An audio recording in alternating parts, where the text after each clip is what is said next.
On this Saturday night, Mission Critical, the high-stakes race to find the downed American airmen in Iran. This is another element of leverage for Iran. And the U.S. president's latest timeline threat to open the Strait of Hormuz. How fallout from the Middle East is impacting a different war as Western allies ask Ukraine to hold off on attacking Russian energy infrastructure.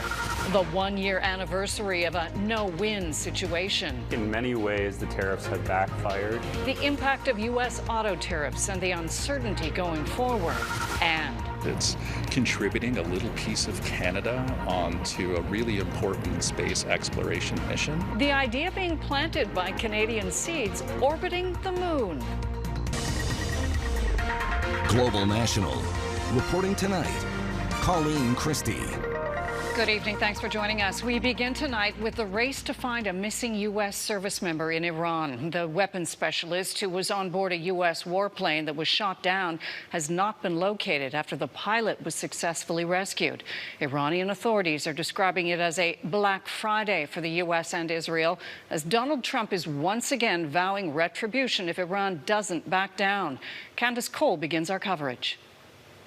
U.S. President Donald Trump says he's now giving Iran 48 hours to open the Strait of Hormuz before, quote, all hell will rain down on them, threatening to bomb Karg Island, Iran's essential oil hub.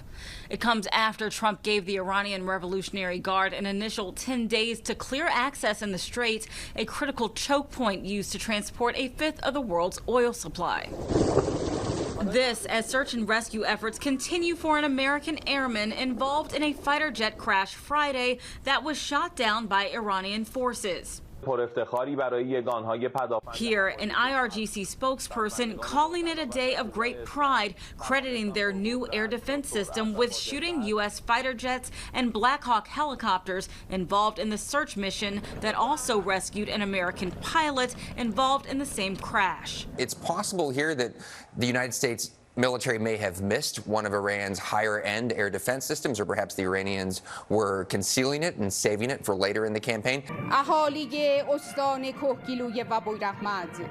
Iranian civilians now being offered a, quote, valuable reward and prize for capturing and handing over the missing American airmen to Iranian authorities as forces from both sides continue their search. If the pilot has been captured or the crew have been captured and are in Iranian custody, this is another element of leverage for Iran. Just Wednesday, Trump told Americans in a nationwide address that Iran's military capabilities were all but destroyed. And the country has been eviscerated and essentially is really no longer a threat. As the situation on the ground continues to unfold, Trump's popularity among Americans, many who are against the war in Iran, hovers at just 36%, according to the latest polling. Candice Cole, Global News, Washington. Meanwhile, the day-to-day reality in the war zone continues to worsen more than a month on, with death and destruction on both sides. As Vincent McAviney reports, more civilian targets are now being hit, with neither side showing any signs of easing up. On the final night of the fifth week of this war, sirens rung out over Israel as Iran continues to strike targets across the Middle East. Some are intercepted. Others penetrate the air defenses, damaging homes and a school. This despite claims from the governments in Jerusalem and Washington that this war has already been won. Overnight in Iran, there were more missile strikes, with Tehran University struck, a historic palace damaged, and a national sports facility destroyed. All my youthful memories are tied to this place. Seeing it like this truly broke my heart. Witnessing this destruction is unbearable, and it's an unforgivable war crime. Both sides now regularly striking civilian targets, breaking the rules of war set out in the Geneva Conventions. Iran says a petrochemical complex and the area around the Bushehr nuclear power plant in the south of the country were also attacked, with one member of security killed. The country's only operational nuclear plant has been struck 4 times since this conflict began. There are warnings that if damaged, the significant amount of radioactive material inside could risk a region-wide nuclear incident. While countries across this region continue to be attacked by Iran, it's increasingly Lebanon bearing the brunt of this crisis, taking not only direct fire from Iranian drones and missiles, but also a full-scale air and ground campaign by Israeli forces seeking to destroy Tehran-backed Hezbollah. More than 1,300 have been killed in Israeli strikes, and about a fifth of Lebanon's population has been displaced in this assault. As the conflict enters a sixth week, it's civilians across the region paying a heavy price. Vincent McAviney, Global News, London. Go and take a break, but get no more fuel than you need. Australia's energy minister telling people in that country not to cancel their Easter travel plans amid sporadic fuel shortages. More than 300 Australian gas stations, that's about 4% of them, have run out of diesel as the Iran conflict strains supply. Australia imports 90% of its fuel. The government says fuel companies remain confident in their supply for at least the next month, with more than 50 ships en route to the country. The Trump administration has revoked the green cards and visas of at least 4 Iranian nationals who have family ties to the Islamic regime. Secretary of State Marco Rubio confirmed today that the niece of former Iranian Revolutionary Guard chief Qasem Soleimani was taken into ICE custody on Friday along with her daughter. Soleimani was killed in a U.S. airstrike in 2020.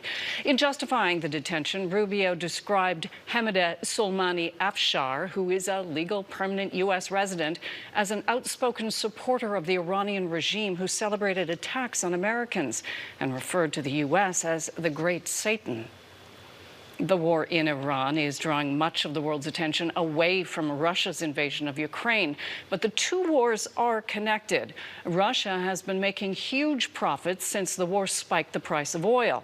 And as Redmond Shannon explains, Europe's need for oil leaves Ukraine stuck between a rock and a hard place. This week, Ukrainian President Volodymyr Zelensky said some of his allies asked him to scale back attacks on the Russian oil and gas sector, like this one last week, even though Russia's ability to fund the war in Ukraine is being hugely boosted by high oil and gas prices. If we're talking about 3 months or 6 months, they might get anywhere from $100 to $150 billion in additional revenues. For 4 years, Ukraine's allies have piled sanctions on Russian oil and gas exports, forcing Moscow to use a so-called shadow fleet of tankers. Hundreds of aging vessels under false flags, often with tracking systems turned off. There's extreme risks associated with these vessels. They're oftentimes not insured. The UK says it will soon join other European nations in seizing at least some of those vessels in European waters. So why, at the same time, would some allies ask Zelensky to hold back on attacking Russian energy? Well, around a quarter of the world's oil supply comes from Gulf countries, much of that now impacted by the Iran war. But almost 12% more comes from Russia.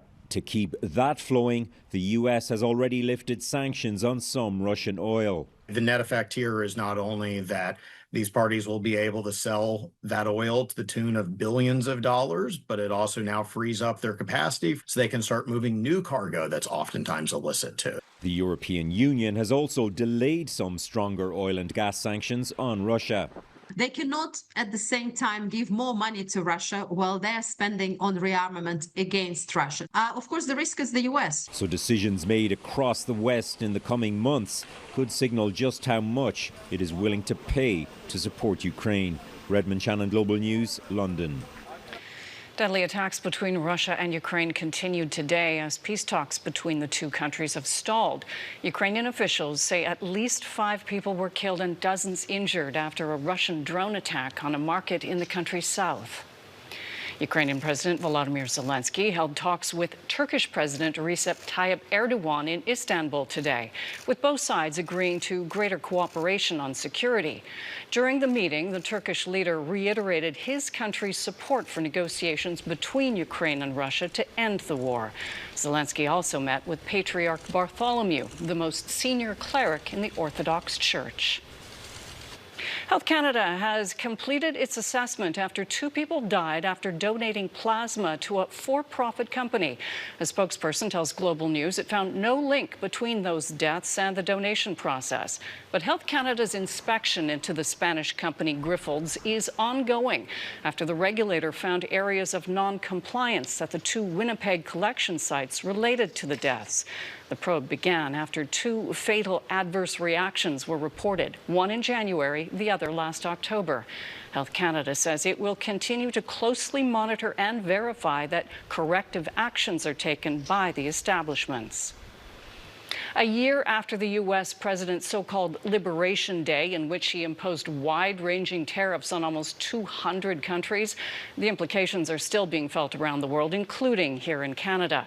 As Jillian Piper reports, Canada's auto industry has suffered since tariffs were implemented, and many in the sector worry they're here to stay. Well, it's been a brutal year for auto workers. There is no relief in sight on the first anniversary of Donald Trump's 25% auto tariff. We've seen a staggering 27% reduction in motor vehicle manufacturing. GM cut a shift at its Oshawa, Ontario plant in January, laying off 1,200 auto workers. And Stellantis is shifting production of its Jeep Compass from Brampton, Ontario to Illinois, costing 3,000 Canadian jobs. They would, let car companies leave here and go to Canada. But that hurts the United States. Trump has repeatedly said he wants auto production out of Canada, but the boom in domestic manufacturing that he promised as a result has not happened, with less Americans employed in factories in February than when the tariffs first took effect. In many ways, the tariffs have backfired and have hurt the integrated nature of the North American supply chain. These tariffs are unjustified, unjustifiable. The industry minister would not say if she believes U.S. tariffs on autos will ever be fully removed, but she is optimistic that the Canada-United States-Mexico agreement, which carves out exemptions for free trade compliant goods, will survive a mandatory review this summer. I believe that we can get to a good deal on CUSMA, and that's exactly why my colleague Dominique Leblanc is working on it. The U.S. president has been less optimistic. I don't even think about USMCA. And that uncertainty is having ripple effects. Some firms may delay an investment or delay hiring, and that has important ramifications for the rest of the economy. The federal government is spending $3 billion to help the auto industry adapt to new global markets, Colleen, as the sector tries to pivot away from a protectionist president. Jillian Piper in Ottawa. Thanks, Jillian.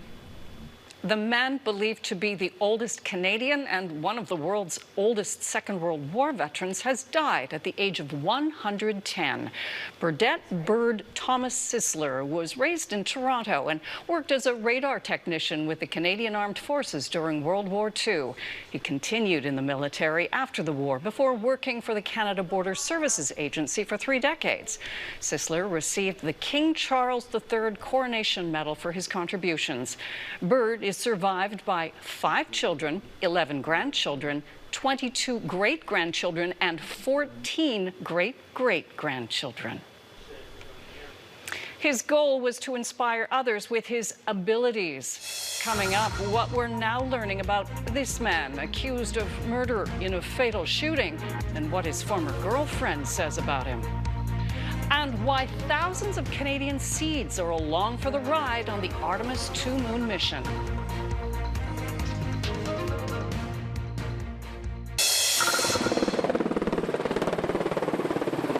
Fire crews in California had their hands full overnight battling a fast-moving wildfire east of Los Angeles. Winds approaching 80 kilometers an hour fanned the flames, but firefighters eventually got the upper hand. In the morning light, you could see the burn scars right up to people's backyards, but no structures were lost.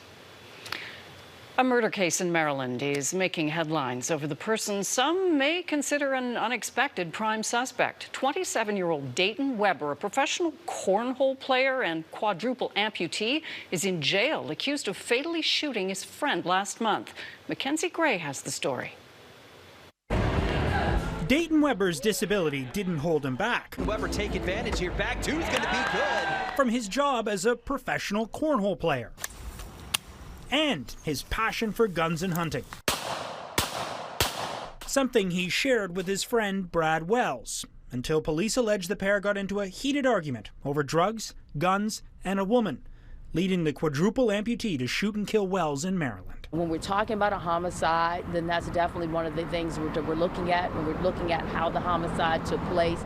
Police allege the argument took place while Weber was driving, shooting Wells twice in the head, then asking two backseat passengers to help remove the body from the car. They refused and called police. Weber, authorities say, placed Wells' body in a field before speeding off. Everyone that I know loves him, just a good guy to be around, and that never, ever let his, if you want to call it his limitations, his disability, ever define him. But Weber's ex-girlfriend of 4 years disagrees. Tori Mattingly telling TMZ that she isn't surprised Weber allegedly did this, claiming he had an angry dark side.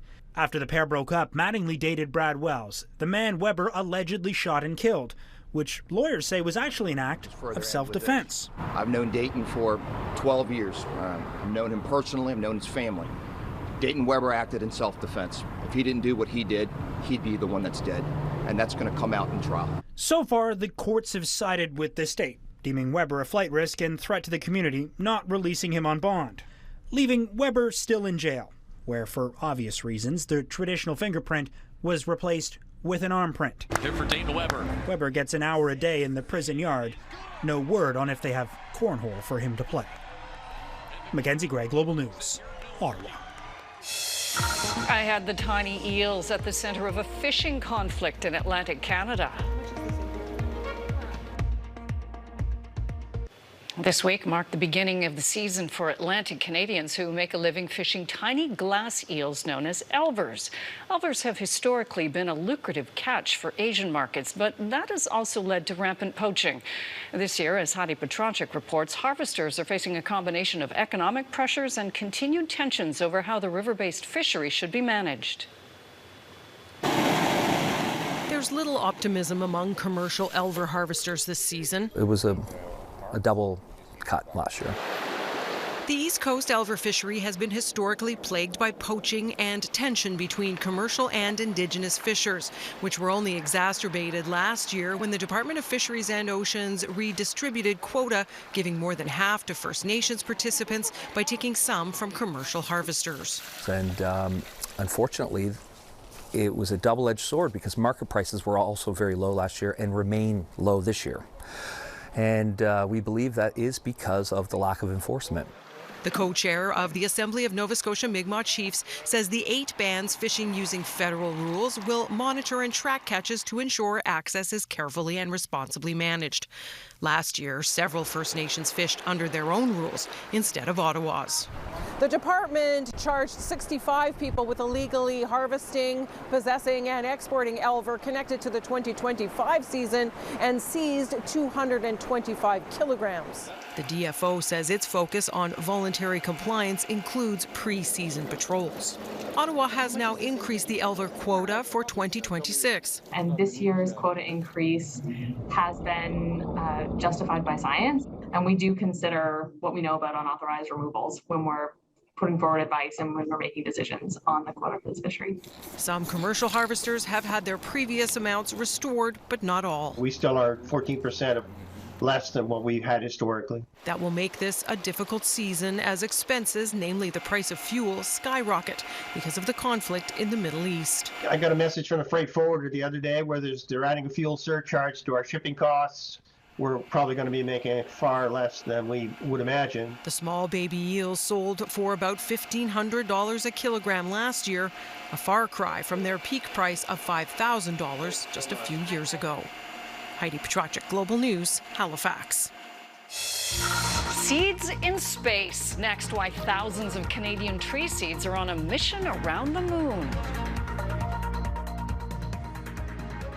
4 days into NASA's Artemis II lunar mission, the Orion spacecraft and its crew are just days away from making history. The astronauts are now past the halfway point in their journey around the moon. They'll make their historic flyby on Monday. Overnight, the crew answered more questions from journalists back on Earth. They also took time to cheer on Jeremy Hansen, the sole Canadian on board. It's been tough to make fun of him because he got up here, and even though he's Canadian and a first-time flyer, he's making it look easy.